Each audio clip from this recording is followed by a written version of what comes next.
నమస్తే, నేను మీ Ashok Kumar. Welcome to our channel. నిప్పులేందే పొగరాదంటారు. అసలు నేను ఈ సామెత ఎందుకు చెప్తున్నానంటే, వైసీపీకి సంబంధించినటువంటి మిథున్ రెడ్డి ఎవరైతే ఎంపీ ఉన్నారో ఆయన అతి త్వరలో బీజేపీలో జాయిన్ అవుతున్నాడు అనేది రాష్ట్ర వ్యాప్తంగా ఒక ఊహాగానాలు అయితే నడుస్తూ ఉన్నాయి.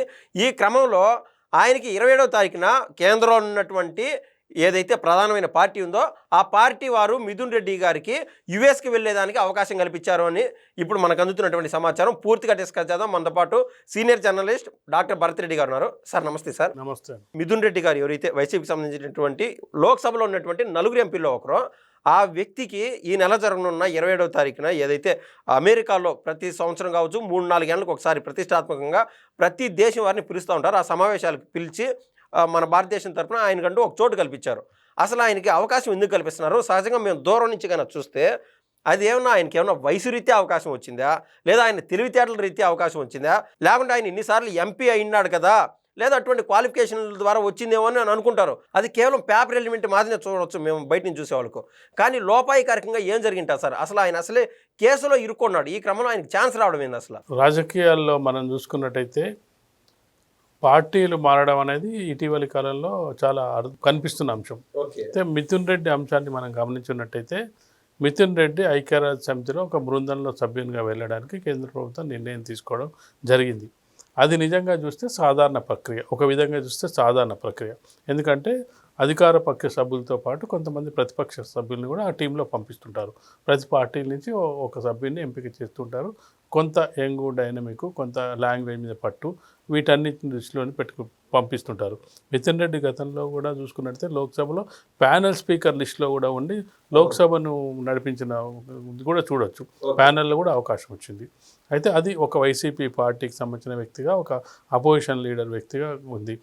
కాకపోతే ఏంటంటే ఇక్కడ వస్తున్న వార్తలు ఏంటంటే మిథున్ రెడ్డి ఈ లిక్కర్ స్కామ్లో ఇరుక్కోవడం జరిగింది. లిక్కర్ స్కామ్కి సంబంధించి జైలుకి వెళ్ళి రావడం జరిగింది. రాష్ట్రపతి ఎన్నికల్లో పోటీ చేస్తే వాళ్ళు మద్దతు కూడా తెలపడం జరిగింది.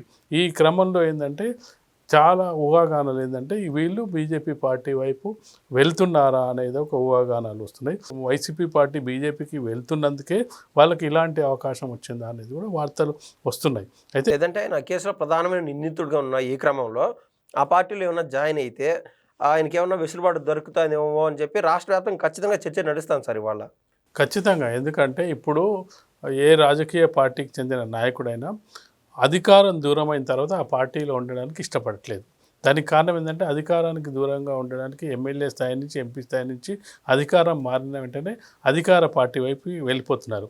మనం గతంలో చూసుకున్నట్టయితే వైసీపీకి సంబంధించిన నాయకులు కానీ, ఇప్పుడు ఇక్కడ తెలంగాణ నాయకులు కానీ, ఎవరైనా కానీ అధికారం ఎక్కడుంటే అక్కడికి వెళ్ళిపోతున్న సందర్భాన్ని చుట్టూ ఒకటి అధికారంతో పాటు మరొకటి వైసీపీకి నాయకులకు వచ్చిన పెద్ద ప్రధానమైన సమస్య ఏంటంటే అవినీతి ఆరోపణలు ఎదుర్కొని జైలుకి వెళ్తున్న పరిస్థితి కనిపిస్తుంది.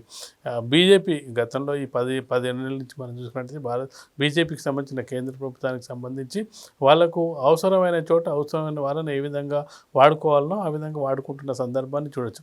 ఆ సందర్భంలో మనం చూసుకున్నట్టయితే కేసులు ఉండి, కొంత ఇబ్బందులు ఉండి, లేకపోతే జైల్లో వెళ్తున్న వారు, సిబిఐ స్కామ్లు ఎదుర్కొంటున్న వాళ్ళు కొంతవరకు ఏంటంటే మీరు చెప్పే ప్రకారం సంక్షోభాలని అవకాశాలుగా మలుచుకోవడంలో అన్ని పార్టీలు పార్టీలు ఇప్పుడు బీజేపీకి కావాల్సింది ఏంటి? సభ్యుల సంఖ్య తక్కువ ఉంది. అతను ఆల్రెడీ ఆ కేసులో ఉన్నాడు కదా, అతను మనం పట్టుకోవడం వల్ల మనకు ఆ మసిపు అవుతుందని ఆ ఫీలింగ్ ఉండదా సార్? అసలు అది ఉండడానికంటే ముందు మళ్ళీ వచ్చే ఎన్నికల నాటికి ఈ కేసులు ఏ కేసు కూడా ప్రూవ్ అయిన సందర్భాన్ని మనం చూడలేదు. కానీ ఇప్పుడున్న పరిస్థితుల్లో ఇప్పుడు తను ఆపదలో ఉన్నాడు, అవసరం తనకు. ఈ అవకాశం మిస్ అయిపోతే ఇంకొకసారి ఆ చర్చలు రావు. ఎందుకంటే ఆంధ్రప్రదేశ్లో పార్టీ పెద్ద పోయేది లేదు, వచ్చేది లేదు. ఇప్పుడు ఈ మిథున్ రెడ్డిని తీసుకోవడం వల్ల ఆంధ్రప్రదేశ్లో బీజేపీ డ్యామేజ్ అయ్యి పెద్ద రేపు ఎన్నికల్లో పెద్ద ఇదయ్యే అవకాశాలు లేవు. వాళ్ళకి వచ్చే తెలుగుదేశంతో పొత్తు పెట్టుకుంటేనే 4 సీట్లు వస్తాయి, లేకపోతే 4 సీట్లు వచ్చే అవకాశం లేదు. ఇప్పుడు టీడీపీ కూడా యాక్సెప్ట్ చేసే అవకాశం ఉంది. ఎందుకు యాక్సెప్ట్ చేసే అవకాశం ఉందంటే ఇప్పుడు వైసీపీని దెబ్బతీయాలి, వైసీపీ వీక్ అవుతుంది. కాబట్టి అంటే 2 రకాల అందరికి ప్రయోజనాలు ఇక్కడ. బీజేపీకి ఏమో వాళ్ళకు ఒక సభ్యుడు ఎక్స్ట్రా కావాలి, ఇప్పుడున్న సభ్యులకు అదనంగా పెరగాలి. మిథున్ రెడ్డికి ఏమో తన మీద కేసులు క్లోజ్ కాకపోయినా కాస్త చూసి చూడనట్టుగా. ఇప్పుడు జగన్మోహన్ రెడ్డి బెయిల్ రద్దు అయితే జైలుకి పోతాడు, బెయిల్ రద్దు అవ్వకుండా కాపాడుకుంటూ 5 ఏళ్ళు వచ్చిండు, కేసు అలాగే ఉంటుంది. కేసునేమి వాళ్ళు డిస్టర్బ్ చేయరు, కానీ కేసుని ఎందుకు క్లోజ్ చేయాలంటే మళ్ళీ ఎప్పుడైనా అవసరం ఉన్నప్పుడు మళ్ళీ జుట్టు పట్టుకోవాలి కదా. ఎందుకంటే కేసు క్లోజ్ చేస్తే వాడు చెప్తే విన్నాడు, కేసును అక్కడ పెట్టే నీ కేసు ఉంది అని చెప్తేనే వాళ్ళు వింటారు. కాబట్టి అతనికి ఆ విధమైన ఉపయోగం. టీడీపీకి ఏంటంటే ఒక్కొక్క నాయకుడు వెళ్ళిపోతుంటే ఇప్పుడు వాళ్ళ పార్టీలకు డైరెక్ట్ రాలేరు, ఇంకో పార్టీకి వెళ్ళినట్టే పార్టీ వీక్ అయ్యే అవకాశం ఉంది. కాబట్టి అన్ని రకాల ప్రయోజనాలు నెరవేరే అవకాశం ఉంటుంది. కాబట్టి ఇప్పుడున్న పరిస్థితుల్లో జగన్మోహన్ రెడ్డి వెంట వెళ్ళడం కంటే జగన్మోహన్ రెడ్డికి దూరంగా ఉండడమే బెటర్ అనేది ఆలోచించే అవకాశం కనిపిస్తుంది. ఎందుకంటే మనం విజయసాయి రెడ్డినే చూసాం. విజయసాయి రెడ్డి ఎంత సన్నిహితుడు, ఎంత ఆప్తుడు, ఎంత దగ్గర వ్యక్తి, ఎంత కుటుంబంలోని వ్యక్తి. రాజారెడ్డి కాలం నుంచి, రాజశేఖర రెడ్డి నుంచి జగన్మోహన్ రెడ్డి దాకా ఫాలో అయిన వ్యక్తి ఎవరన్నా ఉన్నారంటే విజయసాయి రెడ్డి. మిగతా వాళ్ళందరూ కొంతసారి చిన్నప్పటి నుంచి మేము సినిమాలో చూస్తూ ఉంటాం, ఏంటంటే రాజకీయాల్లో ఎప్పుడైనా ఏమైనా జరగచ్చు అని చెప్పి మీరు ప్రస్తావించినటువంటి విజయసాయి రెడ్డి వ్యవహారం కావచ్చు, ఈ మిథున్ రెడ్డి వ్యవహారం కావచ్చు, ఇది లైవ్ ఎగ్జాంపుల్ సార్. ఏదో అనుకున్నా కానీ రాజకీయం అంటే అంత సామాన్యమైన పని ఏం కాదా. విజయసాయి రెడ్డి అనే వ్యక్తి వాళ్ళ తాతతోటి కలిసి ప్రయాణం చేసిండు, వాళ్ళ తండ్రితో ప్రయాణం చేసిండు, ఈయనతోటి. విజయసాయి రెడ్డి లాగా 3 జనరేషన్లతోటి కలిసి ప్రయాణం చేసిన వ్యక్తులు ఎవరు లేరు. అయినప్పటికీ తన మీదికి ఎక్కడ వస్తుందని చెప్పి అసలు 4 ఏళ్ళు ఇంకా మిగిలి ఉండగా ఉన్న ఈ రోజుల్లో రాజ్యసభ సభ్యత్వం కావాలంటే కోట్లు కుమరించి, కోట్లు ఖర్చు పెట్టి అధినేత మెప్పు పొంది రాజ్యసభ సభ్యత్వం తీసుకుంటున్న దశలో నాకు రాజ్యసభ సభ్యత్వం ఏదో అసలు రాజకీయాలనే నేను పాలిటిక్స్కి దూరం ఉంటా, నేను వ్యవసాయం చేసుకొని బతుకుతున్నా అన్న అంటే ఎంత ప్రెజర్లోకి వెళ్ళిపోయాడు. జగన్మోహన్ రెడ్డిని నేను నమ్ముకున్నట్టయితే నా మీదకి వస్తుంది. జగన్మోహన్ రెడ్డి ఇది మొత్తం నా మీద. గతంలో మనం చూసుకున్నట్టయితే అన్ని కేసుల్లో కానీ, ప్రభుత్వంలో కానీ, పార్టీలో కానీ నెంబర్ 1 నెంబర్ 2గా వివరించిన వారు. కేసులో ఆయన నెంబర్ 1 ఉంటే ఈయన నెంబర్ 2, ఆయన A2 ఉంటే ఈయన A1 ఉన్న పరిస్థితులు ఉన్న దగ్గర నుంచి ఆయనే విజయసాయి రెడ్డి దూరంగా వెళ్ళిన సందర్భంగా ఇంకా ఎవరు ఇప్పుడు విజయసాయి రెడ్డి కాదు, ఇప్పుడు కుటుంబ సభ్యులు కూడా దూరమైన సందర్భాన్ని చూడొచ్చు. కాబట్టి మిథున్ రెడ్డి అనేది పెద్ద సమస్య. మిథున్ రెడ్డికి కావాల్సింది ఏంది, ఇప్పటి వరకు బెయిల్ వస్తలేదు, బెయిల్ వచ్చే అవకాశాలు కనిపించట్లేదు, కేసు నుంచి బయటపడే అవకాశం కనిపించట్లేదు. ఒకవేళ బీజేపీకి దగ్గరికి వెళ్ళి మెప్పు పొందినట్టయితే సరే, ఇప్పుడు రిలీఫ్ దొరకకపోతే మొత్తం కేసు క్లోజ్ కాకపోయినా కొంత రిలీఫ్ దొరుకుతుంది, మళ్ళీ ఎన్నికల్లో పోటీ చేయడానికి అవకాశం ఉంటుంది. వాళ్ళకు కూడా మళ్ళీ ఎన్నికల్లో పోటీ చేయడానికి ఒక అభ్యర్థి కావాలి. ఒక క్రమంలో ఇప్పుడు మిథున్ రెడ్డి గారు అయితే ఇప్పుడు కన్నా ఒకవేళ బీజేపీకి కన్నా వెళితే ప్యారలల్గా అదే కుటుంబానికి సంబంధించినటువంటి ద్వారకనాథ్ రెడ్డి కావచ్చు, లేకుంటే ఇతని తండ్రి అయినటువంటి పెద్దిరెడ్డి రామచంద్రారెడ్డి కావచ్చు, వీళ్ళు కూడా బీజేపీకి వెళ్ళే ఛాన్స్ ఉందా సార్? ఖచ్చితంగా పార్టీ మారడం అనేది ఈ రోజుల్లో పెద్ద విషయమే కాదని చెప్పొచ్చు. మనం చూస్తున్నాం, ఈరోజు ఒక పార్టీలో ఉంటే రేపు ఒక పార్టీలో ఉంటున్న గతంలో కూడా టీడీపీకి సంబంధించిన రాజ్యసభ సభ్యులందరూ కూడా బీజేపీలో పోయి విలీనం అవ్వడం జరిగింది. మిగతా నలుగురు సభ్యులే ఉంటే వాళ్ళందరూ కూడా ఆల్రెడీ రాజ్యసభ ఎంపీలు పోయినారు. ఇప్పుడు ఆ ఎఫెక్ట్ లోక్సభ వరకు వచ్చింది. అది కాస్త ప్యారలల్గా ఇందాక మనం నెట్టు ఇద్దరు ఎవరైతే కేవలం 11 మంది ఎమ్మెల్యే స్థానాలు ఉన్నాయో దాంట్లో ఇద్దరు వీగిపోయే ఛాన్స్ ఉంది. అంటే 11 కాస్త 9 అవుతుందా? ఖచ్చితంగా అవుద్ది. ఇప్పుడు ఈ 4 ఎంపీలు కూడా ఉంటారా అనే సమస్య నడుస్తుంది. ఈ 4 ఎంపీలు కూడా వెళ్ళి కలిసే అవకాశం కనిపిస్తుంది. దాంతోపాటుగా రాజ్యసభలు కూడా ఒక్కొక్క సభ్యుని తగ్గించుకుంటారు. వాళ్ళు రాజీనామా చేస్తే ఆ సీట్ ఖచ్చితంగా కూడా బీజేపీ లేదంటే టీడీపీ తీసుకుంటుంది. మనం చూసాం, ఆర్ కృష్ణయ్యకు బీజేపీ తరఫున ఇవ్వడం జరిగింది. అంతకుముందు గతంలో అతను వైసీపీ రిజైన్ చేసి తీసుకోవడం జరిగింది. కాబట్టి అక్కడ కూడా సంఖ్య తగ్గించుకుంటున్నది, లేదా 7 కూడా వెళ్ళే అవకాశం ఉంటుంది. అంటే బీజేపీకి సంఖ్య పెరగాలి, వీళ్ళకి కేసులు ఉన్నాయి, కేసుల నుంచి కొంత రిలీఫ్ కావాలి. కాబట్టి ఖచ్చితంగా మిథున్ రెడ్డికి ఇప్పుడున్న అవకాశం ఏంది, ఖచ్చితంగా కూడా కేసుల నుంచి బయటపడకపోయినా కొంత రిలీఫ్ కావాలంటే ఏంటంటే కేంద్రంలో అధికారులు ఉన్న పార్టీతోటి అత్యంత సన్నిహితంగా సఖ్యతగా ఉండాలి. సార్, ఇటువంటి రాజకీయాలను ప్రజలు చేత్కరించుకోరా సార్? ప్రజలు చీత్కరించుకుంటే ప్రజలు అందరూ ఆ విధంగానే చేస్తున్నారు కాబట్టి ప్రజలు అలవాటైపోయింది. ఇప్పుడు ఒకరు చేసి ఇంకొకరు చేయకపోతే దేన్ని చూసే రాజకీయంగా చూడడమే. ఆ సమయానికి ఆ సందర్భంలో ఆ ఉన్న నాయకుల్ని ఎన్నుకోవడం తప్పిస్తే ఈ 4 ఏళ్ల కాలం పాటు ఏం చేస్తారు? ఇప్పుడు మళ్ళీ ఎన్నికలు వచ్చేదాకా ఏం చేసే పరిస్థితి ఉండదు. కాబట్టి ఖచ్చితంగా కూడా ప్రజల దృష్టిలో పల్చన అయినప్పటికీ ప్రజలకు కూడా ఆల్టర్నేట్ లేదు, ఆప్షన్ లేదు. ప్రజలు కూడా ఏంటంటే కొంత డబ్బులు తీసుకొని ఎన్నికలు ఓటేసే కల్చర్ కూడా కొంత అలవాటు పడ్డారు. కాబట్టి ఇవన్నీ పరిస్థితుల నేపథ్యంలో సార్ ఒక లాజిక్ చెప్పండి సార్. ఇప్పుడు మద్యం స్కామ్కు సంబంధించినటువంటి వ్యవహారం రాష్ట్ర వ్యాప్తంగా ప్రతి ఒక్క ప్రజలు కూడా 2 కళ్ళు అప్పగించి ఖచ్చితంగా చూస్తూనే ఉన్నారు. ఏం జరుగుతుంది అని చెప్పి. ఇటువంటి క్రమంలో ఈయన పార్టీ మారినప్పుడు ఈయనకంటే అంతో ఇంతో రిలీఫ్ దొరుకుతుంది.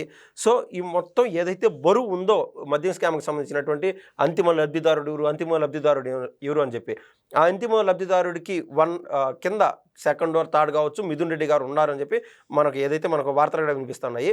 ఆయన సైడ్ లైన్ అయినప్పుడు ఈ ఎఫెక్ట్ మొత్తం జగన్మోహన్ రెడ్డి గారి పైన పడుతుందా, లేదంటే అంతో ఇంతో ఆయన కూడా కొద్దిపాటి రిలీఫ్ దొరుకుతుందా మిథున్ రెడ్డి కారణంగా? 2 అంశాలు ఉంటాయి. జగన్మోహన్ రెడ్డి స్కెచ్ చేసి మిథున్ రెడ్డిని పంపిస్తుండా అనేది ఒక రకమైన ఏదైతే, మిథున్ రెడ్డి తనను తాను రక్షించుకోవడానికి వెళ్ళారనేది ఇప్పుడు తేలాల్సింది. జగన్మోహన్ రెడ్డి నన్ను ఎట్లాగో డైరెక్ట్ రానివ్వరు, ఎందుకంటే ఈ కూటమి ప్రభుత్వంలో కూటమి భాగస్వామ్యంగా టీడీపీ ఉంది కాబట్టి నన్ను బీజేపీ దూరం పెట్టే అవకాశం ఉంది. నేను డైరెక్ట్గా వెళ్ళి వాళ్ళతో నేను డీలింగ్ చేయలేను.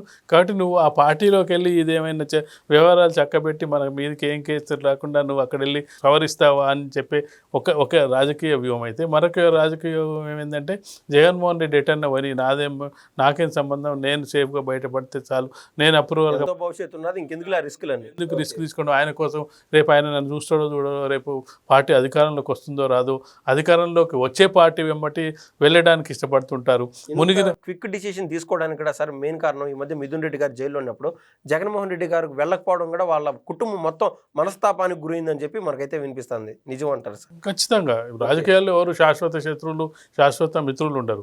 ఇప్పుడు సొంత చెల్లెనే బయటకు వెళ్ళిపోయిన తర్వాత మిథున్ రెడ్డి పెద్ద విషయం కాదు.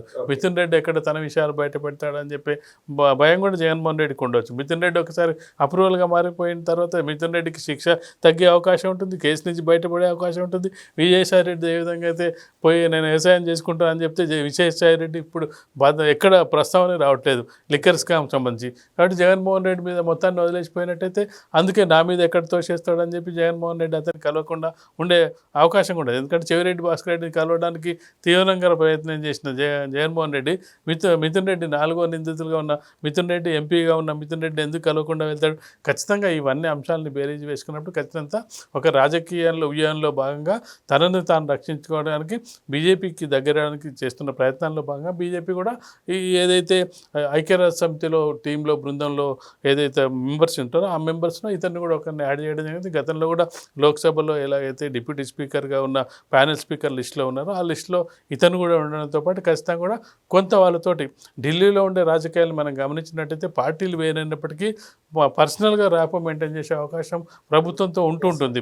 ప్రతి ఎంపీ కూడా పర్సనల్గా ర్యాపో, అందుకే చాలామంది కొంతమందిని మనం ఎమ్మెల్యేగా పోటీ చేస్తుంటే ఎమ్మెల్యే పోటీ చేయడానికి ఇష్టపడరు. ఈ ఇండస్ట్రియలిస్ట్ కానీ వ్యాపారవేత్తలు కానీ ఎంపీగా ఉండడానికి ఇష్టపడతారు. ఎందుకంటే వాళ్ళకు కేంద్ర ప్రభుత్వంతో సంబంధాలు ఉంటాయి, వాళ్ళకు అనుమతులు కావాలన్నా ఏది కావాలన్నా కేంద్ర ప్రభుత్వం నుంచి రావాలి. కాబట్టి ఇక్కడ ఉంటే ఏముంటుంది, ఇక్కడికంటే మాకు ఢిల్లీ స్థాయిలో పరిచయాలే అవసరం అనే ఉద్దేశంతో ఎక్కువ మంది గతంలో సుబ్బారామరెడ్డి లాంటి ఇట్లాంటి వాళ్ళందరూ కూడా కేంద్ర ప్రభుత్వంలో ఉండడానికి తద్వారా లబ్ధి పొందినారు. ఈ మధ్య 5,400 కోట్ల పైన కూడా మాఫీ అయినట్లు బ్యాంకుల మీద లోన్లు ఎట్లా వచ్చినాయి, కేంద్ర ప్రభుత్వం సఖ్యత ఉండడం వల్ల రిజర్వ్ బ్యాంకు వీళ్ళందరూ ఉంటారు కాబట్టి వాళ్ళకు లోన్లు రావడం. కాబట్టి కేంద్ర ప్రభుత్వంతో సఖ్యత ఉంటాయి. ఇక్కడే కాకుండా బయట ప్రాజెక్టులు ఉంటాయి, వేరే స్టేట్ల ప్రాజెక్టులు ఉంటాయి. ఇవన్నీ కూడా కావాలంటే కేంద్ర ప్రభుత్వం దగ్గర సఖ్యతగా ఉండాల్సిన అవసరం ఉంది. కాబట్టి ఖచ్చితంగా మిథున్ రెడ్డి ఏదో ఒక నిర్ణయం తీసుకునే అవకాశం అయితే కనిపిస్తుంది. ఖచ్చితంగా ఏదైతే వార్తాపత్రికల్లో వస్తున్న కథనాలను ఇప్పుడు కుటుంబం కూడా ఖండించలేదు. కాబట్టి ఖచ్చితంగా కూడా వాళ్ళు ఆ వైపు ఏది లేకపోతే మీరు చెప్పినట్టుగా పొగలేంది నిప్పులు రాదు అన్నట్టుగా ఏదో ఒక అంశం ఉంటే వాళ్ళు ఖచ్చితంగా అసలు మేము ఎట్టి పరిస్థితుల్లోనూ వెళ్ళామని చెప్పే సాహసం చేస్తలేరు. కాబట్టి ఖచ్చితంగా ఒక చర్చలు ఇవైతే జరుగుతున్నట్టుగా మనకు కనిపిస్తుంది.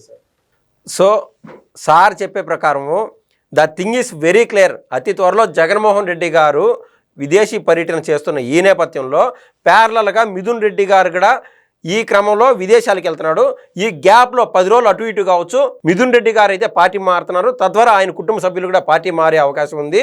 ఈ లెక్కన లోక్సభలో వైసీపీకి ఉన్నటువంటి 4 ఎంపీలు కాస్త 3 అవుతాయి. అసెంబ్లీలో ఉన్నటువంటి 11 ఎమ్మెల్యే స్థానాలు కాస్త 9 అయ్యే అవకాశం కూడా ఉంది అని చెప్పి సార్ అయితే అభిప్రాయపడుతున్నారు. ధన్యవాదాలు సార్.